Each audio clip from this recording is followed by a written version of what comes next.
Have you ever walked into an office and just expected the lights to work? Expected the outlets to be there ready for your laptop? Of course you have. We all do. But behind that simple assumption, there's this hidden world of rules, calculations, and codes. Today, we're going to plug into that world and find out exactly how an office gets its power. I mean, really think about it. You find a desk, you plug in your computer, your monitor, your phone charger, but who decided how many plugs should be there?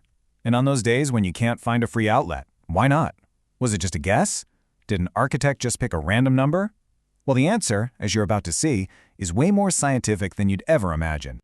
You see, there's a kind of master plan for electricity that's working behind the walls of basically every building. It's this foundational rulebook that makes sure our spaces aren't just convenient, but that they're also fundamentally safe. So, let's pull back the curtain and see what it's all about. And here it is. This is the source code, you could say, for pretty much every single electrical setup in the United States. Its official name is the National Electrical Code, or the NEC for short, and believe me, it's the final word on all things wiring. Now, the NEC isn't just a book of friendly suggestions. It's a massive set of rules that has one main goal: to protect people and property from electrical dangers. Every single engineer, electrician, and designer out there has to follow this book to make sure our systems are safe and built to last. Okay, so the NEC is huge, right? But for our question, the one about office outlets, we can zoom in on one particular part. We're diving into Chapter 2, Wiring and Protection. This is where you find the actual blueprint for getting power from the main panel all the way to your desk. You know, a good way to think about it is like plumbing. You wouldn't try to supply a whole apartment building with tiny little pipes, would you? The water pressure would be awful and you'd risk bursting them. Well, electricity is kind of the same. This chapter makes sure that the electrical pipes, the wires, are big enough and protected enough to handle the flow that a busy modern office is going to demand. And that right there brings us to the unique challenge of a modern office. Today's workplace is an incredibly power-hungry place. It's a really complex puzzle for electrical engineers to solve. So let's take a look at what that puzzle actually looks like. Just think about your own desk for a second. You've probably got a computer, maybe 2 monitors, a printer nearby, it charges for your phone, maybe a tablet, a desk lamp. Some of you might even have a little fan or a space heater. All of that stuff is pulling power at the same time, which creates this huge electrical demand. So this is the million-dollar question for anyone designing a building. How do you get it right?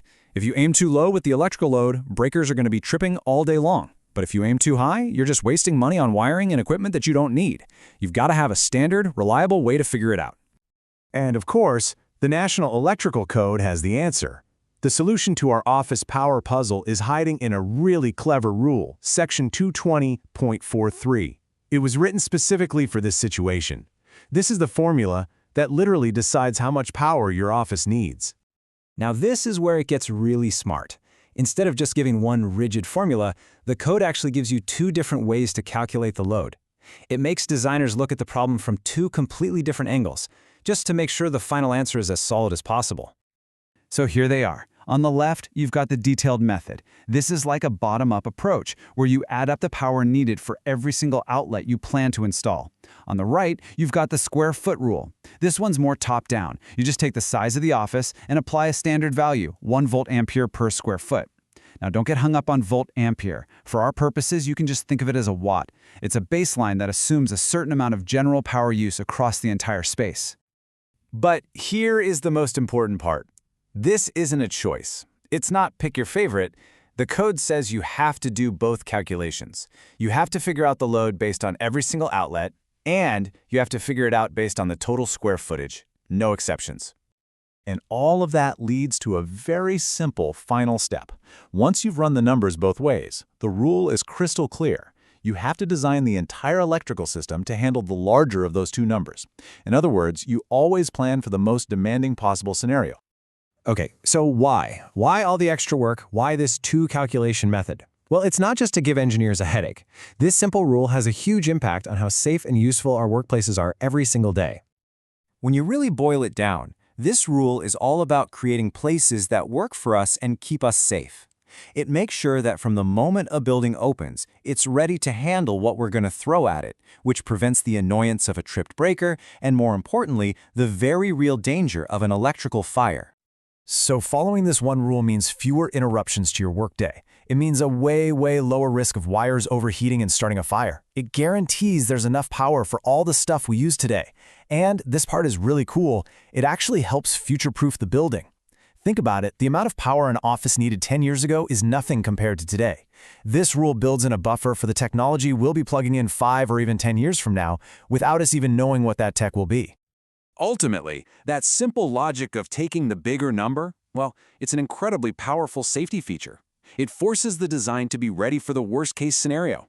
It builds a margin of safety right into the walls, making sure the system is tough enough to handle anything we plug into it. So the next time you're at the office and you plug in your laptop, you'll know that outlet isn't there by accident. It's there by calculation, all thanks to Rule 220.43.